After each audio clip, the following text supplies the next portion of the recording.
Mini episode 210 of the FDH Lounge is brought to you by Royalty Tours USA, your ultimate resource to traveling in style to attend sporting events. Follow them on the web at royaltytours.blogspot.com. The FDH Lounge. You want to schedule your life around it. A long time ago, on a gloomy, wet Cleveland spring night, two men stand alone amidst the late-night drizzle. Their voices echo across the vacant station parking lot as they debate the merits of the great American radio show that have been missing for far too long. On that night, an idea was born. That idea became the FDH Lounge.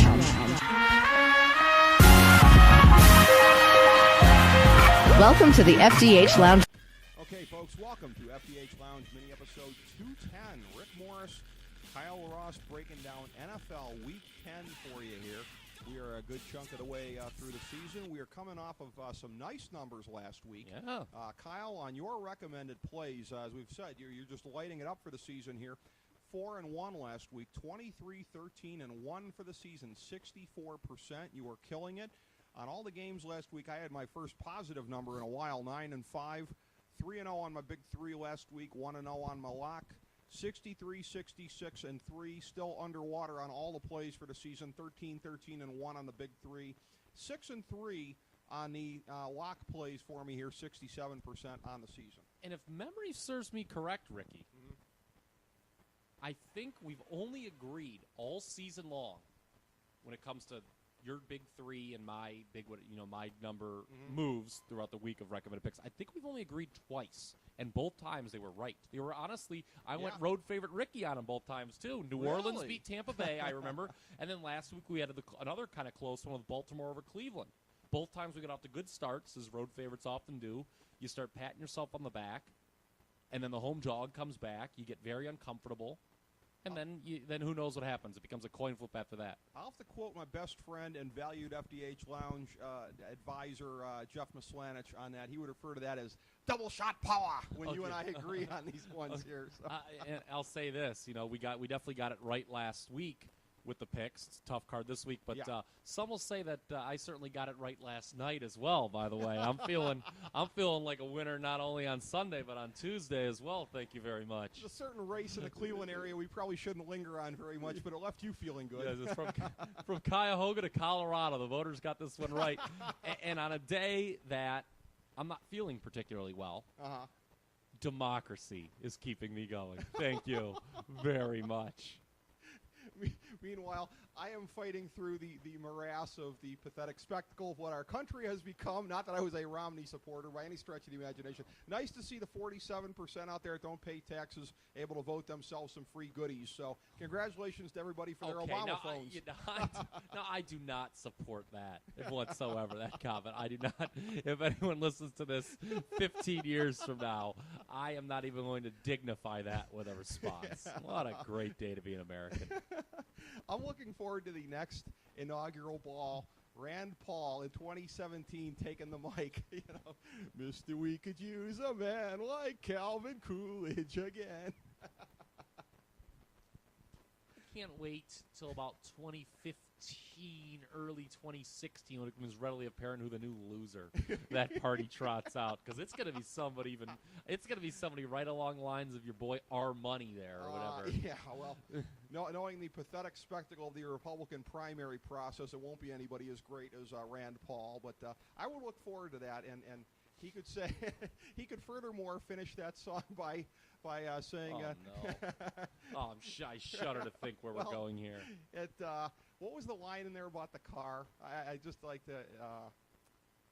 I like to hear him substitute about something like Ricky O's Mustang ran great. Good Lord. Yeah, now that we can't wait to see the look on your face and the rest of your compadres when Slick Willie is back strutting in the White House in 2016. He's going to do his best to make that happen here. I understand you got some power ranking stuff you want to put out there as we're about at the midpoint. Yeah, I was going to say, it's the midpoint of the season, and there's 4 games that I kind of like this week. This isn't. It's one of those things where I looked at the cards Sunday night, and again Monday, came up, wrote down 4 picks. It was like, okay, I like these. I'll just go with these. I've been doing some other things this week. I'll go with these for the show. They look good. And as I look more and more at the card, is this a tough card? So what I'm going to do, rather than just kind of flip-flopping and giving small leans on some of the other games, I'm going to go over kind of where these teams are at midpoint in the season. Okay. Rectifying it with where I thought at the beginning of the season, and then kind of like giving a little projection of the future with some of these teams, kind of seeing where we're at, where we were, and where we're going to be, if that makes sense. And also take a look at some things. I ranked the quarterbacks. I've done my homework here, as you can see. I have two full sheets of notebook paper written down, and we'll take a look here, kind of give my take at where we're at halfway through, because basically every team's played 8 games. Some have played 9. But so we're basically at the halfway point of the season, more or less. Little pass. We're just about through with the bye weeks. Again, as is always the case, I hope people know this, but if they don't, my power rankings for the FDH Lounge, you can find them every week, the same place as the show, the FDHLounge.blogspot.com, the FDH Lounge multimedia magazine. We don't much linger generally on the Thursday game because it's we generally do not have the show online by the time that goes. I don't like to do this, but I'm going to have to on Twitter. I'm putting this out as one of my big 3 for the week by default. There's not a whole lot of games I like here. Indianapolis laying the 3 I wonder who you're going with here. Yeah, road favorite Ricky. How could I not? This would be a pass for me anyway. Oh, really? Sometimes I've done well. Okay. On the Thursday stuff, passing along through Twitter, I've had some recommended plays on Thursday before, but not here. Again, Jacksonville, you can't play Jacksonville right now. No. It's not Charlotte Bobcats territory yet, but it's getting there where they are clearly the worst team in the league. But I don't want to lay points with the Colts on the road yet, especially after such an emotional win last week over Miami. That was one of my recommended plays last week was the Colts. Liked them in the home dog role. I think the market's over-adjusted. I'll say this, though, just getting to what I was saying about where we were at. At the start of the season, you and I both said Colts 6-10 definitely. Yeah. At worst. Yeah. Because their home schedule's favorable. Yeah. They won another one last week. I think right now that I'll project them, and the only playoff spot I'm kind of flip-flopping on and need to see more is that last wild card in the AFC, the 6th seed. Yeah. I think it's a 3-horse race between Indianapolis, Miami, and San Diego down the stretch. I think the Colts can really get it. People are kind of laughing that off. Nationally, the Colts aren't going to make it. They suck. And I could see why they do that, but it'll be interesting. I've got them looking at the schedule, very likely to be 8-5 after 13 games. Okay? Wow. And they have Houston twice in the final 3 weeks. It could come down to whether or not Houston's in a position where they can rest starters the final game and the Colts can get a gimme. We've seen that. Yeah. Jacksonville, by the way, will be picking first in April. They will be. They're absolutely pathetic. That's why I'm going against them in this game without any hesitation. That's why on Twitter, for anybody checking there, that's why the road big 3 favorites, pick was Indianapolis. Did you read some of these stories? No. Vegas, they were calling. Oh, they got creamed last week. Yeah, they got creamed because road favorites killed it. Yeah, Darren Ravel had a column. Yeah. That's 2 weeks in a row. Road favorites have really killed it in a row. Okay. So. And that's you've always said that's what the public loves to go on. Yeah, so it'll be interesting to see. And they stunk at first. Yeah. So it'll be interesting to see. There's a couple home dogs that I like this week, obviously. My natural lean is to them anyway. So it'll be interesting to see if the worm turns this week. Our next one is most assuredly not a home dog situation here. New England laying 11 points, had been 11.5 earlier in the week against Buffalo. We saw what happened the first time around. Bills got off to a good lead on New England and then got housed. Just got blown. What did they give away? 45 points in the second half or something? Like they were tied to a tree. Yeah, the final was 52-28. This is one where, again, looking at this with a situation where New England's had a week off to try to adjust, study, break down film. I don't see things getting any better for Buffalo this time around. I picked Buffalo to backdoor against Houston. They just missed on that. I'm not going to make the same mistake again. New England covers the 11 at home. No recommendation here. Okay. Look, I don't like to lay double digits on principle in the NFL. I did kind of say that, there were 2 double-digit favorites last week, Houston and Green Bay. Of the 2, I liked Houston. Houston played Buffalo. Right. I said Houston would be more likely to cover that. They did. Both did, as a matter of fact. Both teams covered. Mm-hmm. But the Patriots are off a bye, like you mentioned. They always beat Buffalo. The Bills are a really bad team. Yeah. I've got them as a bottom-tier team. This is a team at the start of the year, and I'll admit it, I have them as that 6th seed in the AFC. I had Tennessee in there. I'll match you shame for shame. Yeah, and both of those teams are in my bottom tier. I think when you look back, and if you go back, I think it was 3 weeks now, and listen to the show again, I pointed out the importance of that Tennessee game when they had Tennessee at home, and they blew a lead late Buffalo. That's going to sink their season. Remember, they could have been 4-4 at this point, including last week's loss to Houston. They're 3-5. There's a big difference because now they got to go win 5 of the last 7. Yep. That's not going to happen. Nope. And now they'll be 3-6. So I mean, it's over. It's over. It is, yeah. For them. It's over for them. New England is a team that I think gets hot in the second half, and I have them finishing second in the AFC. Okay, yeah. I have them. I've said it all year. I think you've agreed. The AFC Championship game is going to be New England at Houston. Yeah, we are very much Wes still on Welker pace probable, for that. too, by the way. Yeah. You and I have been saying that for some time here, New England and Houston. And I dare say, again, if this is very interesting because, you keep hearing in a league where there's not a lot of continuity and other guys pop up. I'll go to my grave saying that would have been the AFC Championship game last year if Matt Schaub doesn't get hurt. It would have been Houston at New England, I think. Yeah. It would have been in Baltimore at full strength was pretty good. I mean, I don't like Baltimore as much this year, but they were playing well at the time last year. And Houston could have those first-time playoff jitters. They didn't play so hot in that game. Right. I don't know. It would have been, obviously Schaub's an upgrade over T.J. Yates. Yeah, I think there's no Keep question Matt about Schaub that. in mind later. Remind me to bring him up later. Oh, actually, we can't. We have to bring him up right now. Yeah. I'm going to tell you right now I want to bring him up. Okay. Because we just talked about Indianapolis, Andrew Luck. Who would you rather have as your starting quarterback? Who do you think's better? Now or Yeah, see, that's the I screwed up because that's the Okay. obvious answer. Because now obviously, it's Matt Schaub. Yeah, you think now it's no Matt Schaub? question You about think? it. Yeah. Isn't it close? Don't you have to think about it? Who you'd rather have? I don't have to think starting about Sunday. Who would you rather have as your starting quarterback this Sunday? Matt Schaub. If we're talking Debatable? about trying to win a Super Bowl this year, if that's the standard, Matt Schaub, no question. Isn't it debatable though? The margin's not wide. It's not. If I told you, if I came It's back, not and, wide, no. if I came back and said Andrew Luck, would you laugh me out of the room? No, but it's a thing where, and I get that if you're going to, it's sort of like the Mike Trout thing. That if you're going to say any rookie, then Andrew Luck would be the one rookie ever that you're going to say that about. I get that, but it's a thing of Matt Schaub, who I have been touting for years and years and years, and he's not elite in the Brady, Rodgers, whoever class, but I think he's next level down. He's clearly good enough to win a Super Bowl. He's no worse than Eli Manning, who's got 2 rings. I would go with him over the course of the next year or so. Certainly anything beyond that, I would go with Andrew Luck. And I think that's what most people would say. I have them both in a very large Tier 2 of quarterbacks. And by the way, we'll talk about Houston in great depth. They've got a tremendous matchup against Chicago You Sunday said night. Super Bowl preview, That's and my it could be. Yeah, and I was invited to that game. I'll have to regretfully pass by my good friends in the Windy City. In my quarterback rankings, I have Schaub 11th. Okay. And I have Luck 13th. Okay. Again, Andrew Luck. We kind of had to breeze by him because he's playing Thursday night. Phenomenal. I just wanted to bring that. Just came to me. I've been meaning to debate that because Schaub, and then the other guy Flacco, who we'll talk about. Baltimore playing Oakland this week.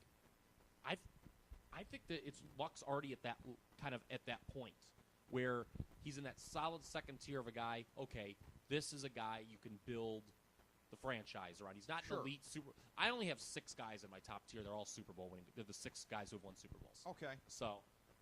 Yeah, that's a distinction. I could see that. But other than those 6, the 6 quarterbacks who in the league right now have won Super Bowls, and then you've got, say a Matt Ryan, a Stafford, a Jay Cutler. I know you're going to disagree here, Tony Romo. I don't think there's any quarterback significantly better than Andrew Luck at this point in the league. Very interesting. It depends on the definition of significantly, I suppose. But yeah, I mean he's comparable already to a lot of the guys in the second tier. I think they're all pretty bunched up. A top-tier quarterback, one of the aforementioned 6 to have won a Super Bowl. He won 2 of them, actually. Eli Manning and the Giants, they are at Cincinnati on Sunday at 1 o'clock. Tom Brenneman, Brian Billick, and the wonderfully tanned Laura Oakman with the call for this game. And, I always love when you do the announcers. Yeah. And Tom Brenneman, I'm sure will work in during the game how Tim Tebow could make your life a better thing. A couple minutes with him. I'm sure he'll be sure to work that into the broadcast. It's a regrettable moment in his career. Yeah. But, in looking at this is a line where the Giants are laying 4, down from 5.5. I had asked you off air and got the sense that this was a smart line move here on Cincinnati. So I'm going to join. I'm going to jump on board on this one here. Again, I'd feel more confident about it if the Giants had hung on last week because they were going to be ready for a letdown of some sort. But they could still win this one by a field goal, and I would be right. I'm going to take Cincinnati in the 4. I like where your head's at here. First of 4 recommendations this week. Okay. Cincinnati plus the points. A lot of people, it was funny. Yeah, I love watching all the shows on Monday to see the reaction. It's, just for a variety of reasons. Comedy, entertainment, whatever, perverse enjoyment. And there was a lot of people like, oh, Giants, they've struggled in the second half before. They're still going to win the NFC East because that division is not as strong as previously Going to win thought. it by default. Yeah. I honestly think they're about a 9-7, 10-6 team for the season. Well, the Giants could never win a Super Bowl at 9-7. Exactly. I'm saying that. Don't worry. They can lose this game, and Yeah. people are going to be losing their minds. People Right. being Giants fans, some of the folks on on the national TV scene. Yep. I don't think it's that big of a deal. They still have their bye. We've seen teams struggle going into the bye week. Right. And Cincinnati really needs to win. That was my lone loss on a recommendation last week. It looked like they were going to get it. They were winning the game outright. Then Denver came back, and it looked like they maybe pull off a Jim Morrison special, the old backdoor man. But Andy Dalton, he's kind of in my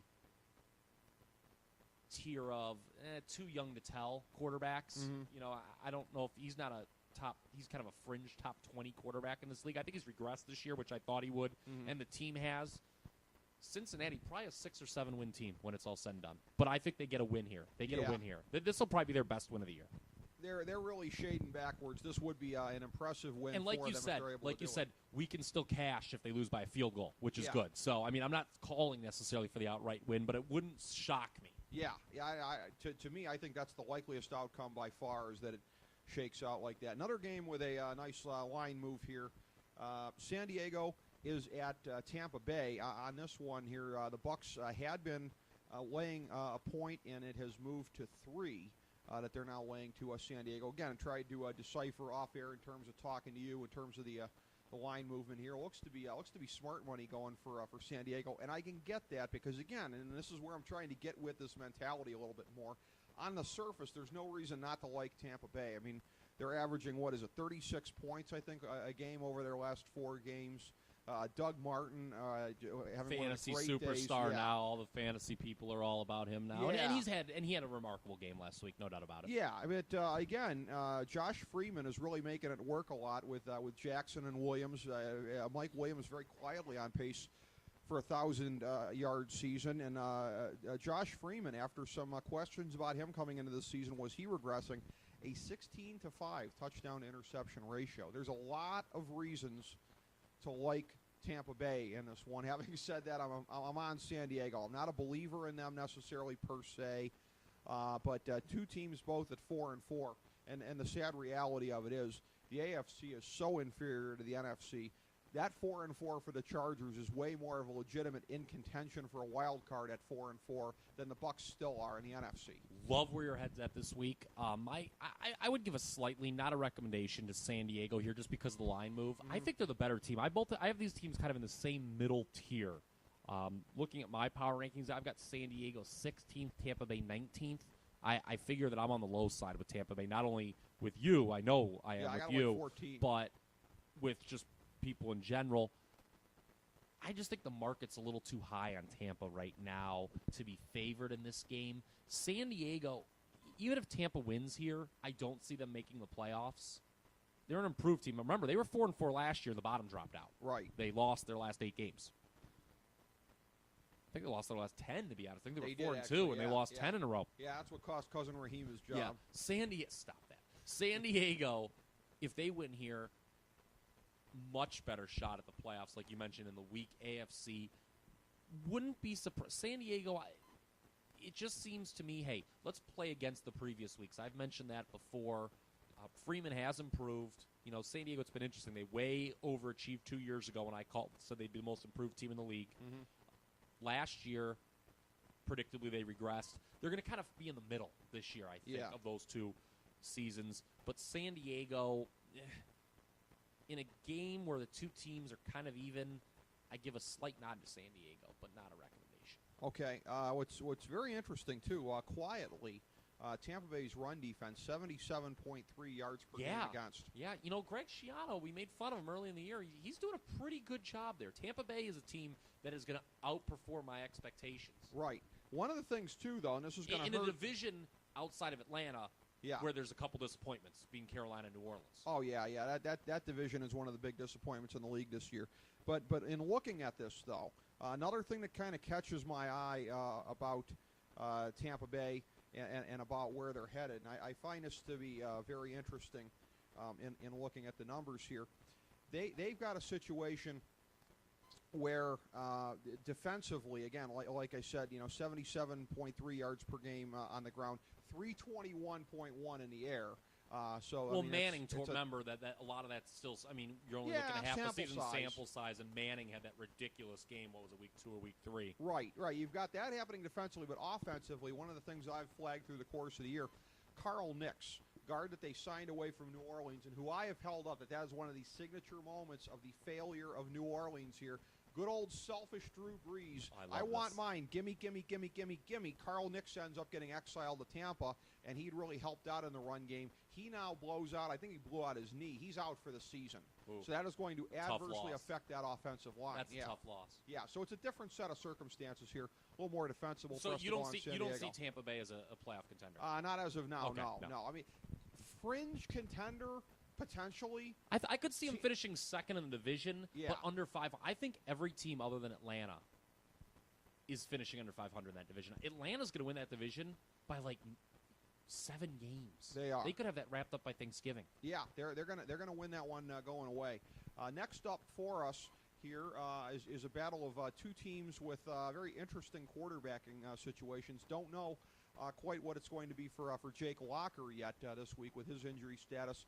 It's Miami at they're hosting Tennessee, and Spiro Ditas and Steve Tasker on the call for CBS in this one. Oh, shows you the respect it's getting from the network. But this is an interesting one here. You've got Miami laying 6, and it's been kind of holding steady through the week. And again, this has been like a couple times throughout the point of the season where you've just looked at teams and you just kind of wonder if they're a little bit overvalued in where they're at right now. I could definitely see the Dolphins winning this game. I think they will, but the 6 just seems a little much to me.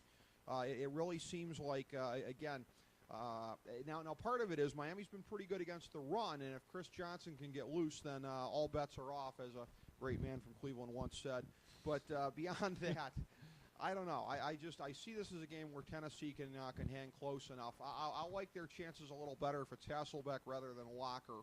But Miami just feels overvalued in this one here, laying 6. So I'll take 6 in the Titans. I can't do anything with this game. Mm-hmm. I'm going to tell you why. Miami is overvalued. I completely agree with everything you said on that. But Tennessee is really bad. Yeah. They're a bottom-tier team for me. It's interesting. My bottom tier, 6 teams, all AFC teams, and Tennessee's kind of at the top of that heap. I have them at 27th. I believe, let me confirm this here before I say it, I believe they have the worst point differential in the league coming into Week 10 here. Hold on 1 second. It is, minus 126. That's all. You know me. I'm a slave to the point differential. Mm-hmm. That's not a good sign. They've got 3 wins already. You're right. I could see Miami's going to win the game and get to 5-4, which, again, will have them in contention, especially because the Colts are probably going to be jacked. The Colts will be 6-3. Right. Who would have thought that? Yeah. So the Dolphins are not a bad team. They'll win this game, but I don't like the idea of laying 6 with the Miami Dolphins. Do you? No, I certainly don't. So you're saying that you're agreeing with me on this one? Well, I've got no recommendation. No recommendation. Yeah, no okay. recommendation. Here. Well, the other thing too, and again, if you put a gun to my head, I guess I'd take Tennessee. I get that it's half a season, sample size, whatever, but I think we've played long enough to be able to judge this a little bit. They've given up the most points in the league, Tennessee, 308. The next worst team is it 240 for Kansas City? 248 for Washington. That's a huge difference. That's 60 more points than the next worst team. Now, granted, they have, you know what, though? In all fairness, they haven't had their bye. So that they've played one more game, but still. Eesh. And even over 300 points in 9 games. Do the math there. The other thing is also, again, something that just sometimes it's the weirdest numbers that jump out at me. A wide receiver as explosive as Kenny Britt, and I understand that he's been kind of dinged again this year. Exactly 11 yards per catch. What the hell's wrong with your offense when Kenny Britt has 11 yards per catch? Where are you failing if you can't get that guy open for more than 11 yards? I can tell you where they failed last week was turnovers. Yeah. I mean, that game was laughable. Yeah. I thought it was like a comedy routine in the first quarter. They turned it over 4 times against Chicago. That was one of the games that really set the books in Vegas scrambling for some cash when Chicago was up 28-2 at the end of the first quarter. So their whole procession in the first half, that was a bigger clown car than Octomom's Vajayjay. Yeah, and it's interesting with Tennessee now because the owner has put Munchak after just a season and a half on watch, and he's got to turn to Jake Locker, which for his short-term security isn't good. No, it's not. So good. that could be a bad situation in Tennessee. It's not good.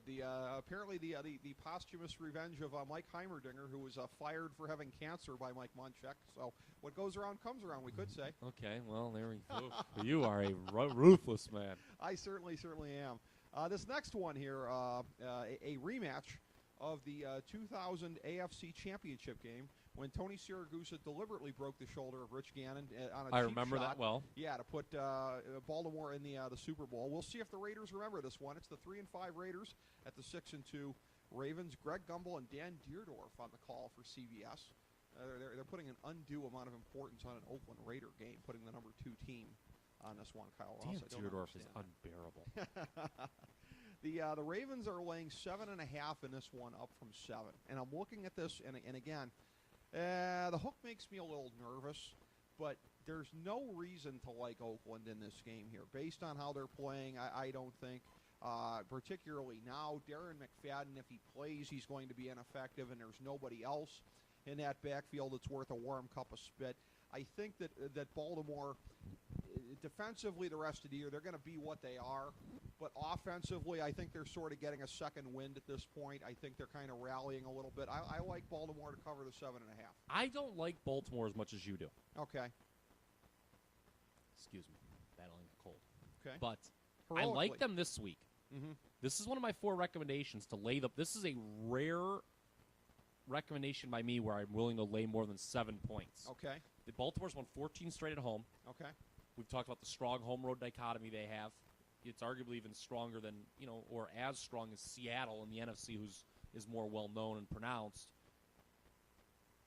The Raiders were down by a lot last week at home to Tampa Bay. A lot. Mm-hmm. And then they stormed back. I think people are going to see Carson Palmer's numbers. I have a very weird thing with my quarterback rankings. I have a third tier of 2 quarterbacks. Because just the way I define them. I have the 6 Super Bowl quarterbacks in my first tier. Okay. Then I have 11 quarterbacks who I feel you can build a franchise around and are safe starters in the second tier. Let's skip the third tier. The fourth tier is guys too young to make a call on. Those are your Freemans, your Daltons, your Bradfords, all the rookies this year, Jake Locker, Blaine Gabbert even. And then I've got 4 guys who I think need to be replaced. Those, for the record, are Sanchez, Fitzpatrick, Castle, and Skelton. Okay. In the middle, at 18 and 19, I have 2 quarterbacks that I just don't know where to put them. Carson Palmer and Alex Smith. Okay. I just don't know I think Palmer's done, personally. He had a good game last week. But for all the reasons you mentioned, and also 1 o'clock start for the Raiders. Yeah. That was my big thing why I liked the Ravens earlier. I'll return them. The Ravens are due for a dominant performance. They covered for us last week against Cleveland. They kind of had to escape. I mean, they were trailing 15-14. Living in Cleveland as you have for all these things, you knew the Browns would lose that game. It was only a question, could Baltimore cover? But after this week, I am predicting a pretty steep decline for the Ravens. The Ravens will win here. Look at the 7-2. Mm-hmm. I don't think they're as good as that record, though. Well, I the have schedule is going to get very tough. I have them possibly winning the division. It's going to be a big battle with Pittsburgh, and there's going to be a World War III type situation in the wild card round. You heard it here first. Those teams will play 4th and 5th seed in the wild card round. I think you're probably right about this, and something where it's a very good idea for us to take Baltimore this week in terms of when you look at the matchups. You and I are big matchup kind of guys, and I touched on this with McFadden. What's been the biggest Achilles heel of Baltimore, especially over the last month to 6 weeks defensively, stopping the run. Yeah. If Oakland has nobody that can run, then, hey, problem solved. This is not a misprint. Yeah. That I'm getting here from our crack research staff. Okay. For the last 4 games, Baltimore's allowing 184.5 rushing yards per game. Wow. And 139.5 on the season. Yeah. Ouch. Yeah. But Ray Lewis is overrated. Give me a break. Give me a break. I don't like him, murderer, but I mean to say that he's overrated. No, he's a Hall of Fame It's so player. inspirational. Too. Yeah. So inspirational. If he walked in this door right now, I bet you I wouldn't be sick anymore. I could be dead, but no. I'd sure like his advice on how to get off if I killed 2 people, but stop that. That is what it is. Allegedly. Allegedly. Man did nothing wrong. Baltimore to cover the I like that. 7.5. It's one of my 4 recommendations. All right.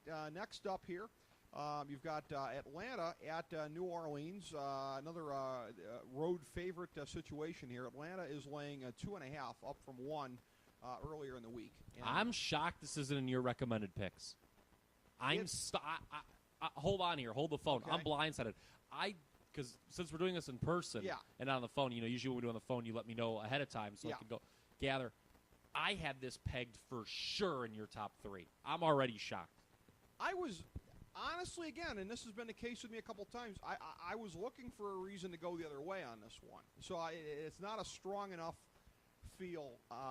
What I come down to more than anything else, and this has the feel of a perfect opportunity for Atlanta. I go back to earlier this season. Remember how Houston had lost like all those games in a row against Indianapolis, and they were able to break that streak. This was last year.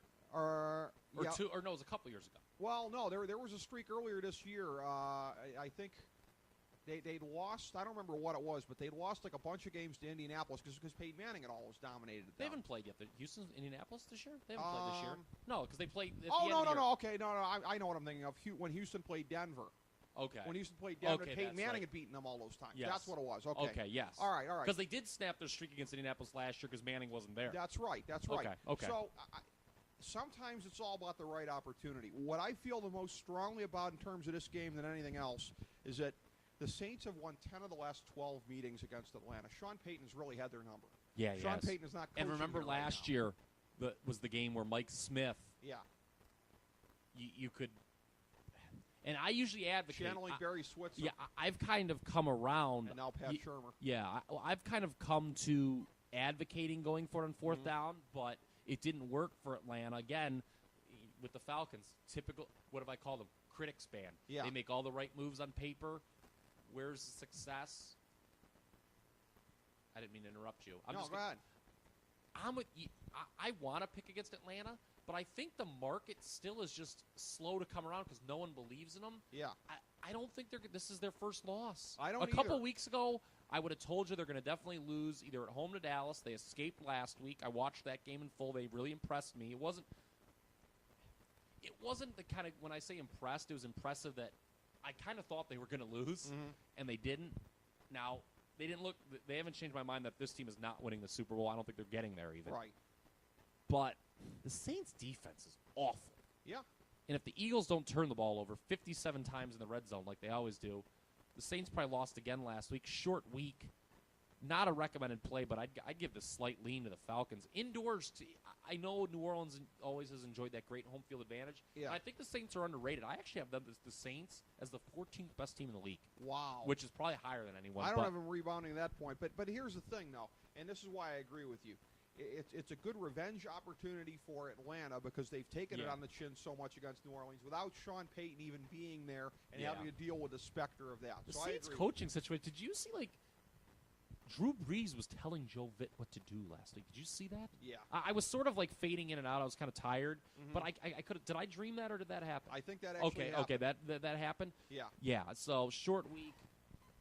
Yeah, small check to Atlanta. Yep. I'd say. Yep. So New Orleans is probably going to finish. New Orleans. It's funny. They're probably going to finish where I thought they were: 6-10, 7-9. They're going to rally for the that. The Falcons basically. will be the top seed in the NFC. I can't see them losing more than 2 or 3 games. No, they're not going to lose more than that. There's no question at this point. The next one up here, another one of these games with a hellacious late line move here. This is Detroit at Minnesota. Minnesota started the week laying 1. And now is getting 2 points. And again, from talking to you off air, best as I could tell, the smart money seemed to be going the way of the Lions here. Yeah, the big early line. That move jumped from -1 to +1 with the Vikings like instantly. And that's not like a huge move, obviously. I mean, 2 points, but still, it was very quick. And here's what's fascinating, because a lot of times, like in the Bengals game, the way the smart money's going is not, good old road favorite Ricky. Well, this is not well, I guess this is now a situation where Detroit's a slight road favorite. But again, a lot of times the smart money is going ways that guys like myself, like, why would it be going that way? See, I don't have to suspend my disbelief much on this one because, again, Detroit's got momentum and Minnesota does not. So it's very interesting that the smart money is going in the direction of the momentum, which I find to be very interesting here. I'm going to say Lions covering the 2. It's a revenge game anyways. They looked bad early in the year against Minnesota. The momentum's going their way. Like me, the Lions. Yeah, this is the third of my 4 recommendations, and I'm a little nervous because the early line. I'll be honest. This is kind of my favorite game almost of the week. It definitely is the Lions. 2 teams going in opposite directions. The Vikings have already exceeded. After 7 games, they exceeded my win projection for them for the season. Yep. That's kind of embarrassing. I'm going to tell you something right now. And they won't exceed it by much. I'm going to tell you something. Yeah. I'm not sure they're going to win another game. Their schedule is brutal down the stretch, except for at St. Louis. That's winnable. You find me a game they're going to win. Read them off to me. Read them off to me. No, this week they're not going to win. You got... they still have their bye still coming up. At Chicago, at Green Bay, loss. Then Chicago, loss. At St. Louis. Maybe. Now, here's the last 2, though. Here's where we put an asterisk against it. At Houston and then Green Bay. Do either of those teams have anything to play for at that point? Yeah, 2 weeks out, Houston may still be trying to sew up home field. Green Bay might be playing for a playoff spot. Houston, I would predict by that. Well, the interesting thing is Houston plays Indy, and I've never seen anything like this. 2 of the last 3 weeks. What we said. Yeah, and so it's a thing where my guess is by the second or third last week, you're going to see like half a game for these guys. I think they're going to be on the straddle on that. Well, it's going to be interesting to see if the New Englands or the Denvers or the Baltimores could keep up with Houston for that home field advantage in the AFC, because Houston's definitely going to want that. Getting back, you mentioned these teams Detroit, Minnesota played earlier this year. Mm-hmm. Minnesota scored both of their touchdowns on kick returns. Yeah. Though that was a decision. Their only win in the last 4 games was against Arizona, the deciding touchdown, defensive. Christian Ponder has been atrocious over the last month. I mean, just hideous. Yeah, he's been who Dennis Green thinks he is. Yep. I mean, he has stunk. Yep. I think he's thrown for 100 or less yards, like 3 of the last 4 games. Yeah. Oh, good God. Yeah. Minnesota, I think by the end of the season, could wind up being where we thought they'd be, one of the worst teams in the NFC. I really don't see them winning more than 1 or 2 games all year. And this is the rest of the year. Passing in the night that Detroit is going to get back. I don't think Detroit, because they dug themselves such an early hole. I don't like that coach, and Stafford still looks too much at Calvin Johnson, and they're still too undisciplined. They are going. Megatron's banged up. They're going to battle with Seattle for the last playoff spot. I think they're going to come up short. Detroit's a team that is going to finish where I thought they would. Kind of 8-8, 9-7, right at that playoff spot. I said they would battle for the last playoff spot. I think they're going to come up short. So they're a team that I think will finish where I thought they would. Right. This is ships passing in the night as far as Minnesota will be the 4th-place team. Detroit will be the 3rd-place team in the division. Yeah. Next up here, again, 2 of the biggest overrated teams in the league. 3-5 Dallas at 3-5 Philadelphia. Fox Sports, being Fox Sports, is making this the national 425 game Sunday. Of course. Buck Aikman and the delicious Pam Oliver on the call. I do not. What's not to like about this game? Oh, except that these teams suck and neither one of them will sniff the playoffs at this point. Aside from that, Kyle Ross, I don't know why they would put the A team on the game. So much charisma, so many storylines. I mean, this one writes itself, doesn't it? Two coaches that will not survive the season. Two of the worst coaches in the league. Reed is it's He's understandable. regressing. Yeah. He's just been there a while. Yeah. Personal issues. Jason Garrett is awful. Jason Garrett could be the worst coach in the league. Peter Principal. I mean, he was a very good offensive coordinator, and they projected that he would be a great head coach. Garrett's down there with Pat Shurmur, your boy, and Ron Rivera of Carolina as the three. Those guys are just. Did you see last week? Did you watch the Dallas Atlanta game? I'm assuming you saw part of it. There was bits and pieces. Okay. Yeah. There was a part, and it was something that you really had to be watching closely to notice, where Dallas. It was just an awful play call on 2nd and 10. They did like an inside handoff. It went nowhere. And you could tell Romo hated the play call because it almost looked as if after Felix Jones was tackled for a 3-yard loss, he looked at Garrett and said, I could have told you that play would have sucked, pal. A very, very Jay Cutler-esque reaction. It kind of was. And Tony Romo, look, he screws up a lot at the worst times. I think very overrated. overrated. I think he's kind of underrated. Very overrated. I think he's a top 10 quarterback. He's not a winner. He's absolutely not a winner. He'll screw up at the most. He's a top. inopportune I time. think he's a top 10 quarterback. It's so. I couldn't disagree more. It's funny how ESPN. Oh, here we go. With their with their core audience of rubes, they were trying to get everyone to believe that Dallas. Because again, Dallas is for real. These Atlanta guys. Who's even heard of the Atlanta Falcons? ESPN. Catering to the ignorant, as they are wont to do, had you all ginned up to think that this was going to be Dallas's coming out party for the season on Sunday night. A lot of people thought that wasn't just ESPN. You're picking on a network you don't like. Remember this, okay? ESPN might be a 4-letter word, but so is blog. Thank you very much. All right. Where this show is hosted, actually. Yes. Yes. Is Joe Flacco better than Tony Romo? I'd take him over. I think you're wrong. My thing is Matt Schaub better than Tony Romo? What's the standard? If I got a playoff game, do I want him in it? Yeah, I'd take Matt Schaub in a heartbeat over Tony Romo. I disagree. Matt Schaub is no downside. Tony Romo could blow a game for you at any time. But what about that upside of Tony Romo? What about when he just gives you that great game? Give me the workmanlike excellence of a Matt Schaub. I have Romo number 10, slightly above Schaub and Flacco. Ugh. I would not rank him there. As for this game, don't even tell me you have him above Matt Ryan right now. No. Okay. I have Matt Ryan number 7. Matt Ryan is my top tier 2 quarter of non. Matt Ryan is my top non Super Bowl winning quarterback right now. Matt Ryan was making a dark horse run at league MVP this season. If they go unbeaten, he'll get it for sure. They're 14-2. He's in the conversation. Yeah, sure, he will. Just because he's the most visible player on the team with the best record. Yeah. Voters like to give it to someone new too. You're not going to give it to like Julio Jones. Wide receivers don't get it. No. Yeah. But as for this game, all right, we've ranted about the Cowboys a little bit. Can I rant about the Eagles? Having said that, I'm going to go on the Cowboys. Let me just get that in there. I'm taking the Cowboys. The problem is they're favored now, and I don't like laying points with the Cowboys ever. Yeah, but as you said off air, the Eagles can't protect Vic, and that's what I'm going to go on. Okay, the good Cowboys segue. Will get to Vic. Good segue, because I want to rant on the Eagles. Okay. Now, in the interest of full disclosure, kind of like Mike. I don't know him, but I don't harbor any sort of visceral hatred towards Mike Vick. You share some fondnesses. He paid his debt to society, as you know. Personally, I believe in second chances. He did pay his debt. I have never been a dog lover. I've sort of kind of become a de facto dog owner with the incompetent Zuki that will run around here from time. My girlfriend's. I like Zuki, but so I think that plays a role. You know that you've purchased water bottles at the same place as Mike Vick. Yeah. Well, okay. Well, hold on here. Okay. So here's where I'm going with this, because let's talk football, not go on random soliloquies here about life, the birds and the bees and whatever. There is a ground swelling clearly to bench Mike Vick. And has he played well this year? No. But, look, when he gets to play, he's not going to go back to Andy Reid. I'd rather hand the ball to LaShawn McCoy, because he'd get killed for that, too, if he said that. Right. Here's the issue. If there was a more viable option, and we don't talk about college football a lot on this show. Let me tell you something about Nick Foles. 2 years ago, I don't think this guy was a top 5 quarterback in his conference. Wish my good friend Rick Schultz was here right now because we could go through it. Andrew Luck was in that conference. Okay. Jake Locker was in that conference.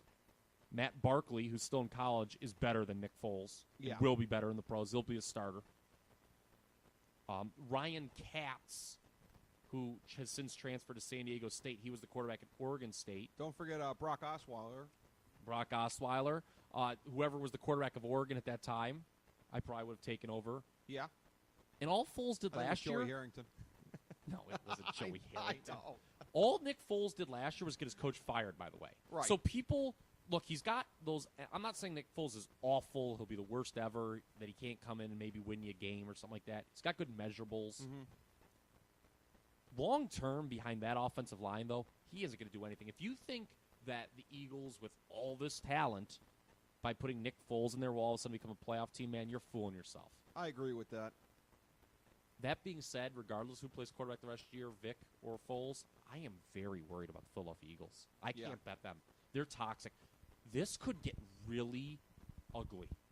I mean, really bad. We already had the Reed must go chance. How much uglier could it get? Like, I'm telling you, they may be Well, a this team. is Philadelphia, so Yeah, this could be throwing seats on the field? Yeah, this could be a team that only wins a couple more games all year and finishes with the worst record and could end dismally.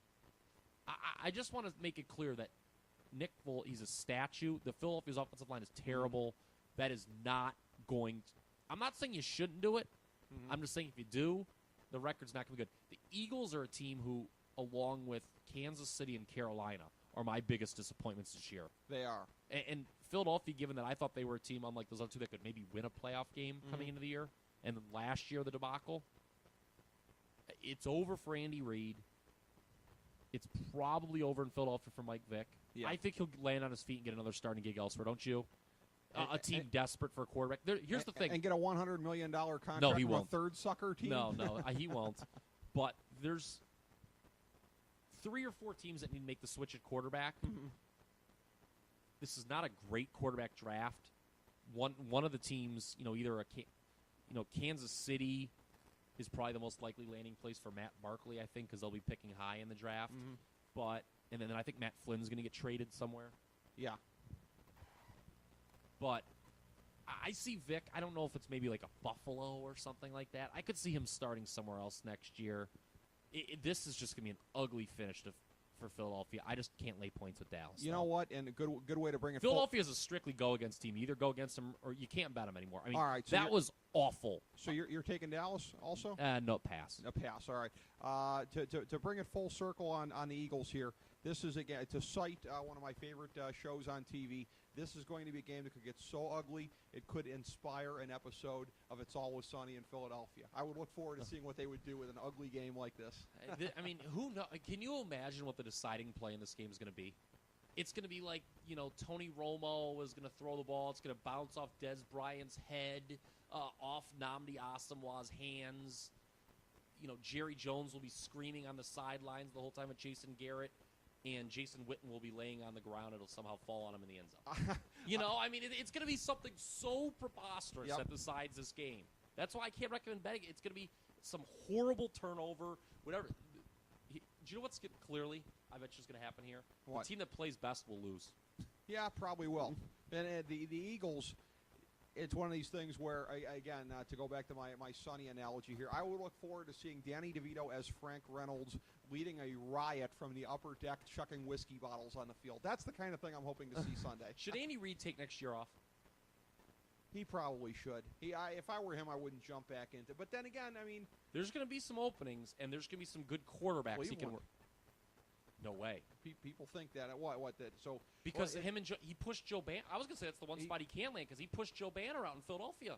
Now okay. It depends on the politics of it because I heard that they were still tight and Banner just left for a better opportunity. But yeah, okay. If you're right, then yeah, it's toxic and he couldn't land in Cleveland. Okay. As a Browns fan, I wouldn't be rooting for that anyways. I don't want a guy coming right off the experience he is. I also think that he should go to, if the job's open, and I think it could be, San Diego might be a decent fit for him because Yep. it's not the passionate fan base that he'd have to put like in Philadelphia. Yep. He has what we still think. I don't want to speak for you. A good quarterback to work with in Rivers, Sure. although he's regressed over the last 2 years. That might be a decent situation for him to consider. But other than that, he should not take a job next year. It might very well be. Also out in California, the land of fruits and nuts here, the 49ers at 6-2, hosting the 3-5 Rams. For a game of this magnitude, Fox is sending Chris Myers, Tim Ryan, and Jamie Maggio for the game. And Tim Ryan's not bad. No, he's not bad. Chris Myers is a little bland. He's kind of boring. He doesn't seem like he wants to be there ever. He projects kind of an odd vibe sometimes. I don't exactly know, if he's projecting sometimes a passive-aggressive vibe about something. It's a weird thing to kind of deconstruct what Chris Myers I've never gotten that far into it. Okay. I've been more thoughtful on the subject, unsurprisingly, than you have. Looking at this here again, San Francisco started the week laying 12. It's down to 11 now. I don't have a real strong feel on this game. No. I was wrong the last time out against Arizona. I saw it as being a lower scoring kind of a game and that Arizona would cover. I was wrong. But I'm going to say it's back when they in played the vibe. the Niners on Monday night, you're saying. When the Niners played Arizona. Yeah, sorry. Okay. Yeah, so I'm looking at this, and again, I have a feel that this game is basically in the vein of like 21-13, something like that. I think the Rams are going to get the back door on this one here. I think they're at a low ebb as far as public estimation right now, coming off of those Green Bay and New England games.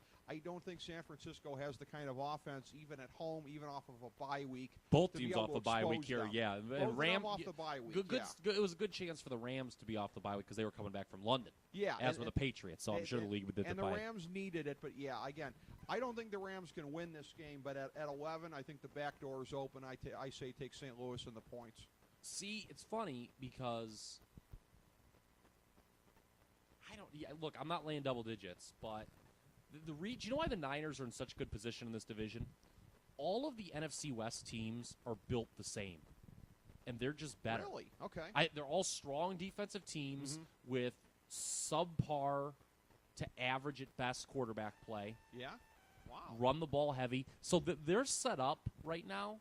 They have the best coach for a good run in this division. All the regression on the analysts who predicted a downfall for the 49ers this year, look, I agreed with them. I said there was no way they were going to repeat 13-3 season. Right. And that division's not as bad as we thought it was, but I just think the way they're built, the Niners, they're built to really dominate this division. The Rams aren't like the Giants. The Giants are a team that matches up pretty well, as we've seen with the Niners. The Rams don't.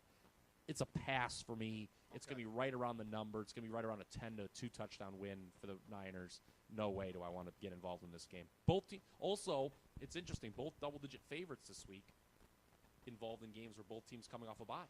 Yeah. Oh, no, I take that back. Buffalo wasn't off a bye. I lied. No, Buffalo was I not, lied. But both of these teams are off a bye. Yeah. We saw last week a game. Buffalo last week was in a game where they were a double-digit dog off a bye to a team off of the Buffalo-Houston game. Both teams were off a bye last week, and double-digit favorite covered. Right. If that made any sense. And we saw earlier in the season a Sunday night game that I thought was going to be coming into the season, the Super Bowl preview. Green Bay at Houston, and Green Bay thumped them pretty good, 42-24. We see now this Sunday night the game that you picked as the Super Bowl preview. Houston is at Chicago this week. Very, very, very interesting game. When you're talking about two quarterbacks, all said and done, are more or less probably on about that same tier right now. Both teams with a strong running game, but both strong against the run. Both teams with a real bell cow superstar wide receiver, and then kind of a drop-off after that, particularly in the case with Chicago because Alshon Jeffrey, who's having a pretty good rookie year, went healthy, has not been healthy recently. So a lot of similarities between the two teams here. Yeah, I was breaking this down. It's unbelievable. Isn't it? Both of their losses to Green Bay. Both of them to Green Bay, but here's the thing now. In a night game. But here's what I'm looking at. And both of them, again, at 7-1, and I've got in the power rankings right now, Houston 2 in the league, Chicago 3. So I think it's very close. Yeah, and I was going to say, Vegas, it's pretty similar with the Bears at home -1. They don't get if teams are even, you get 3 for home field advantage. So Yeah. Vegas obviously saying Houston on a neutral field a little bit better, so you're not far off. So, but these teams are, right next to each other. It's unbelievable. And the thing is too, and I'm not saying that either team, both teams are as good as their records. They're deserving 7-1 teams. Having said that, I'm sure you were doing the same thing I was in trying to pull this game apart. You start looking game by game.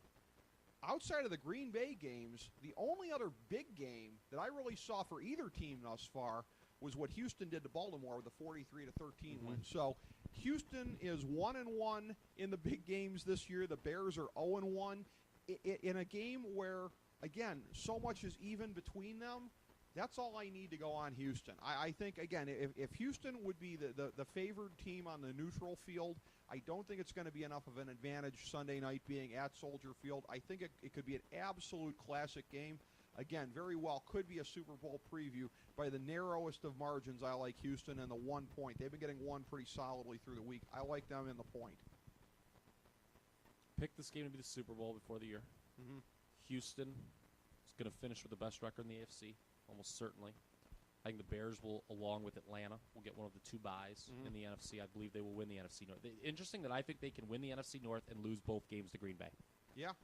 But I don't see the Bears finishing any worse than 12-4. Same with the Texans. For me, this comes down to what I agree with a lot of things you said. The Bears' schedule has been very easy, and the Texans hasn't exactly been difficult either. Right. I mean, the Texans obviously playing in that division have already played the Jaguars.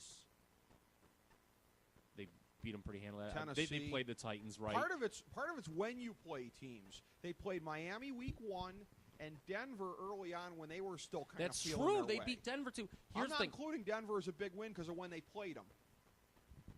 Denver was in some disarray. It was at the in time. Denver though too. Keep It in was mind. in Denver, yeah, but it's arguable on my point. But I'm not counting that as a big win Okay. on par with Green Bay and Baltimore. You know what the difference is for me? What? How long can this Bears defense be pulling these tricks, man?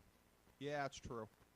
That Houston, it has not been pretty, but they've pretty much dominated all these lesser teams. If you watch those games, it's not, just to use a lame term, a sports center worthy performance. No. They don't do a lot of flashy things. They just come into the game plan, they execute it, and they win.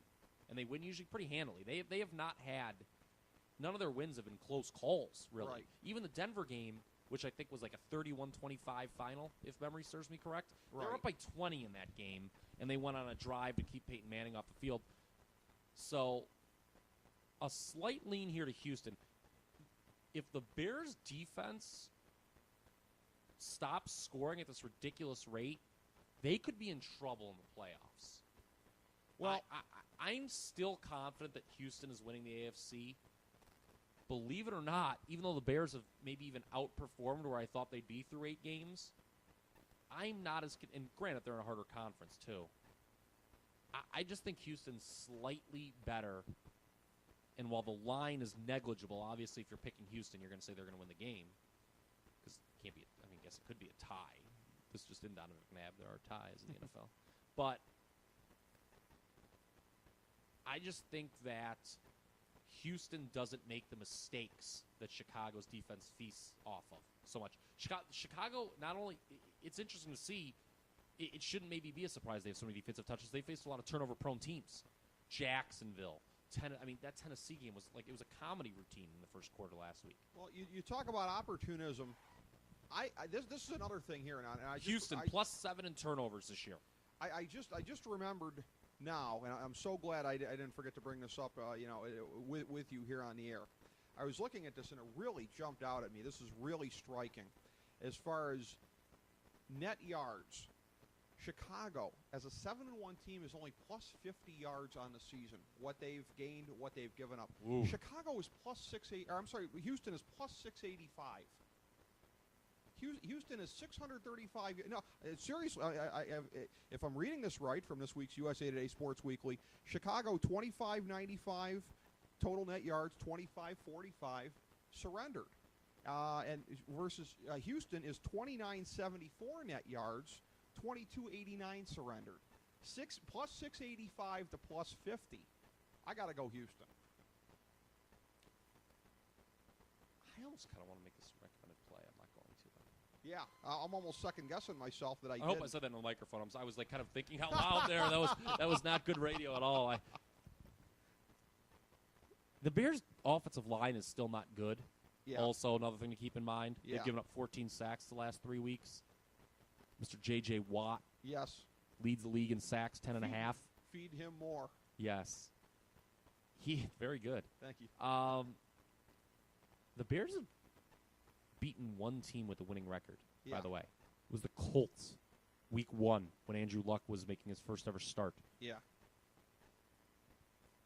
Slight lean Houston. Okay. Not a recommendation. Not going with it. But all right. I don't think we've differed on a game yet thus far. There have been some where I've just kind of like just punted. deferred. There's interesting. well, I already know there's one in your remain because you've already given away one of your big 3. One of my big 3, and so there's the other ones to go. Yeah, because And we're disagreeing. We're disagreeing. One of my recommended goes against one of your big 3. Oh wow. Okay. Yeah. All right. Before we'll get this last. You could one out of probably the way guess which here game it before is. It's the Monday nighter. Yeah. It is not the Monday nighter. I'll tell you that we'll much. Get the Monday nighter out of the way. 1-7 Kansas City at 5-3 Punt Pittsburgh. on this game. Do something else next Monday night, folks. Go on a date. Put in a movie. Don't watch this game. Pittsburgh's laying 12.5. It's up from 11.5. Reluctantly, I'm saying Steelers as far as the play. Don't like laying that many, but Kansas City is in such complete and total disarray. I'm saying Steelers. If the Jags are the worst team, Kansas City's definitely number 2. Yeah. They're real bad. Yeah. They're real bad. They're going to win about 3 or 4 games. Crennel, it's going to be a 1.5-year wonder for him. But there's no way I'm playing this game. Okay. There's no way you can play the side of this game. Kansas City is so maddening with the turnovers. Yeah.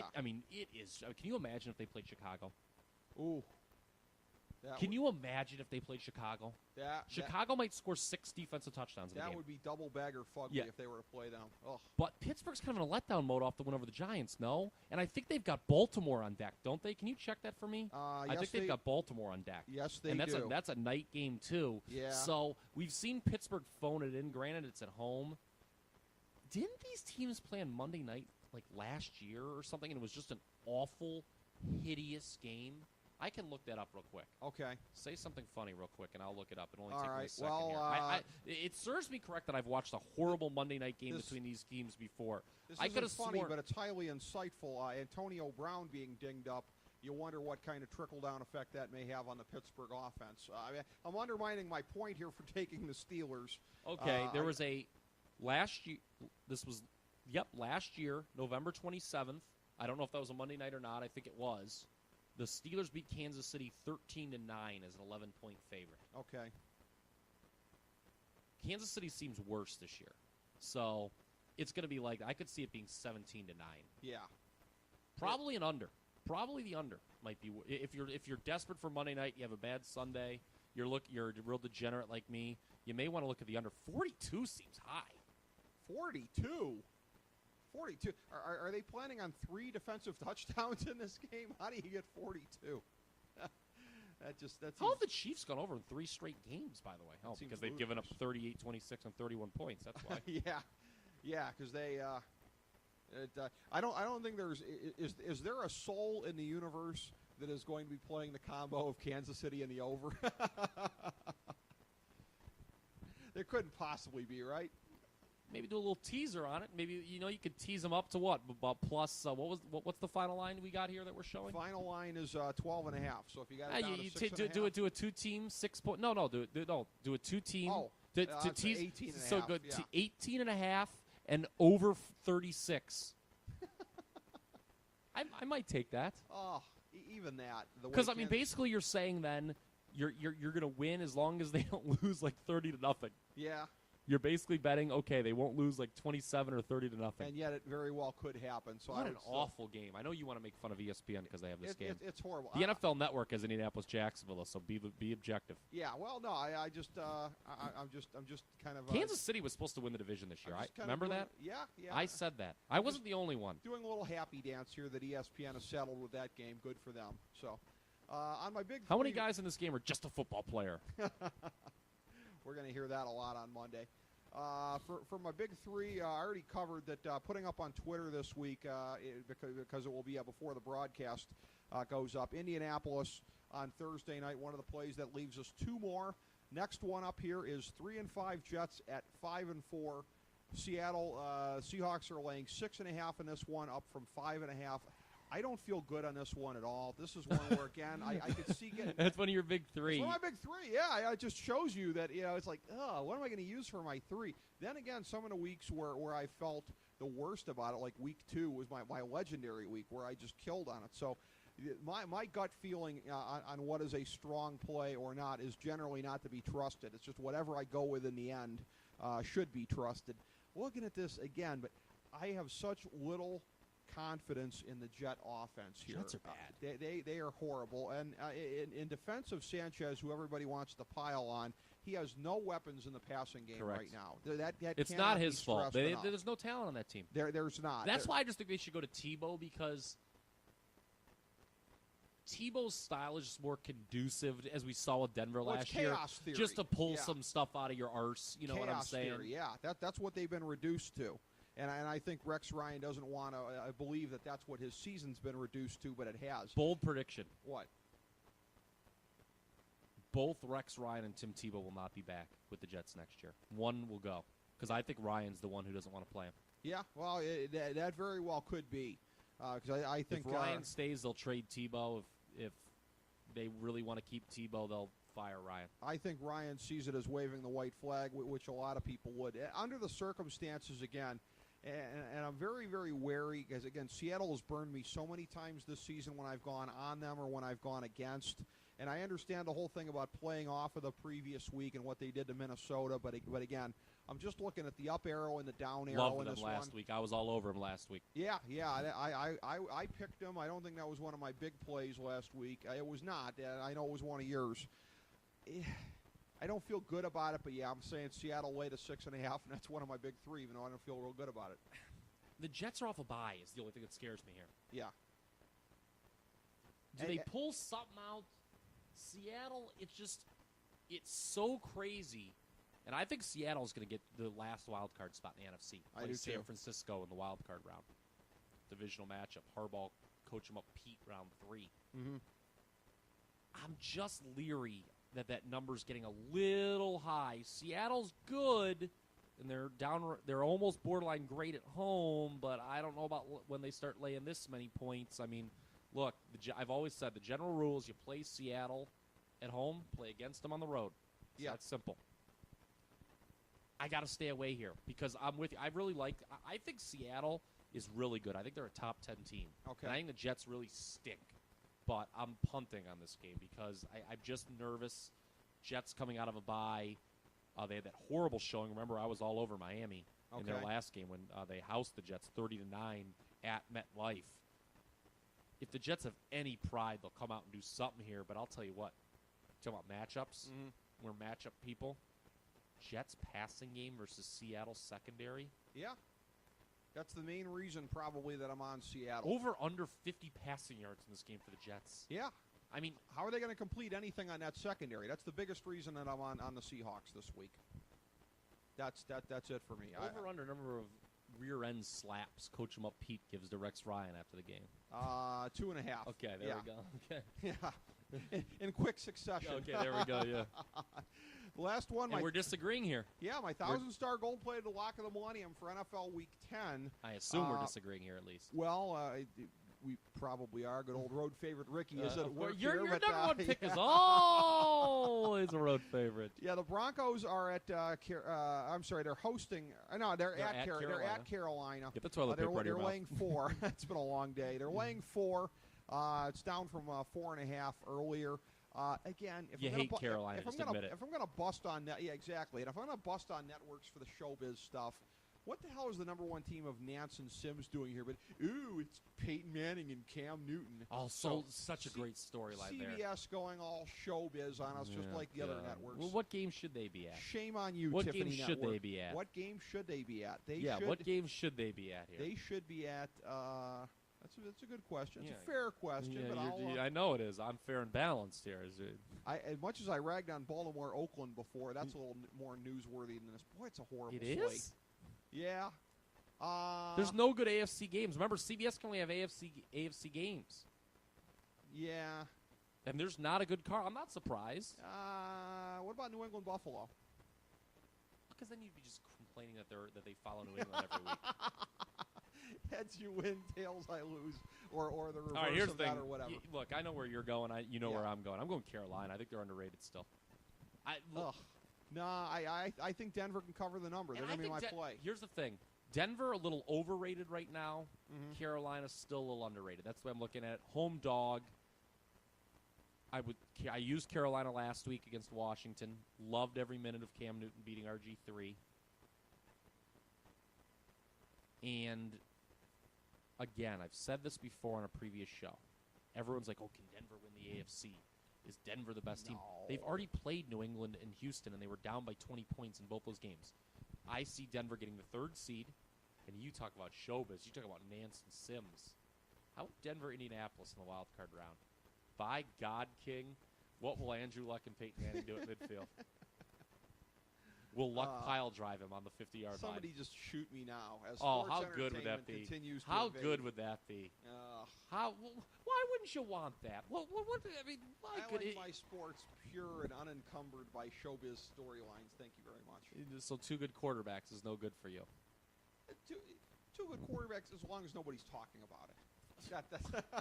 Yes, because Lord knows we're paying $1 billion to show a game, and we wouldn't want to promote it. No storylines. Yeah, good grief. No storylines. Good grief. You know what the storyline is here? What? John Upset. Fox. Well, okay. I guess there is the John Fox storyline. I'll be playing that up also. I'll tell you what. Bowl. Your boy Jerry Richardson. John Fox had to go at the time. But Ron Rivera is horrible. That's the one thing that scares me. I don't like betting on Ron Rivera because he is awful. Here's the other thing, too. While Carolina has, on paper, a very good backfield, 1,000-yard guys, and they don't use them enough. Jonathan Stewart, they're not in rhythm. I mean, Williams, 3.7 yards per carry. Stewart, 3.8 yards per carry. Denver has balance. Carolina will struggle to have balance. That's the number one reason I'm on Denver in this game. Look, common sense says it's Denver. They're one of the best balanced teams in the league. I just smell a little something here. Okay. I just smell a little something. I'm smelling a little home dog cooking here. Carolina, my 4th recommended play of the week. Your 4th. Okay, so you're on Carolina, Detroit, Cincinnati, and Baltimore this week. Yes. My 3 plays, of course, the one from Twitter for Thursday night. If you check there to see if it won or lost. Indianapolis, also Seattle, and then in this game, Denver. Again, my 1,000-star gold player lock of the millennium for this week. It is 6-3 on the season here. That's the only thing. I'd already spotted a long time ago on this here. I'm not going to go toe-to-toe with you on all my recommended plays. They're 13-1 right now. What I'm looking to see, where I'm hoping to stay with you there, is on my single play for the week. Right now, 67% I'm rocking on that. You're rocking 64% on a bigger body of plays here, 23, 13, and 1. So, yes. That's a number that I think could come right down to the wire optimistically for me as the season goes by. But an interesting slate of games this week. It'll be big with Denver, Carolina. Yeah. The only game all week where we disagree. Yeah, and it's your favorite and one of my recommended. It's my favorite and 20 of your recommended ones. Yeah, I don't feel good about that one either. My Carolina pick. I'm basically just trying to be the smartest guy in the room. And Denver's my. I mean, that's the only game. Denver's definitely going to be the 3rd seed in the AFC. I said that last week. I maintain it. They will pass Baltimore. They absolutely towards the end. are. Yeah. I think they very well might. Baltimore is going to be hard-pressed to hang in there the rate that they're going. Baltimore looks like the kind of team that's going to back into a divisional title the way that they may play in the second half. And it'll just be interesting because I'm in Pittsburgh again. I see them matching up in the wild card round. Home field advantage, huge in that potential matchup. Yeah, and as a Browns fan, I can say any game that ends with massive injuries between the two teams. Stop that. You should root for other people's success, as I see my good personal friend Bill Simmons on NBA shoot-around, by the way, which I know you had some disparaging remarks earlier in the week. You got to be ashamed of yourself. I'll just repeat it here. Kyle Ross, advocate of the 1%. I'm not against success. I mean, I'm sure Bill pays his taxes. Yeah, you just want him taxed at a rate that would completely disincentivize him to show up at work every day. Well, I mean, Sure. I mean, there's always Grantland.com. Yeah. Very nice. All right, so there's our picks for NFL Week 10. As we bring the show to a close, we would like to extend our deepest gratitude to NBC, CBS, ABC, Fox, all Clear Channel affiliates, TNT, TBS, USA, UPN, Deadspin.com, YouTube.com, YTMND.com, MySpace.com, various blogs, Fox News, CNN, CNBC, MSNBC, IamBoard.com, Billboard.com, Google.com, ESPN, ESPN2, ESPN News, ESPN Classic, NBA TV, NFL Network, Sports Time Ohio, Athlon Magazine, Comedy Central, Cartoon Network, The Boomerang Channel, QVC, BET, The Spice Channel, Steno Notebooks, Manwich, Papermate Office Supplies, waitresses, strippers, bartenders, garbage men, janitors, microwave popcorn, the writers of The Office, Scrubs, Entourage, My Name is Earl, Oz, Metalocalypse and the Boondocks, Aquafina, and the Periodic Table of Elements.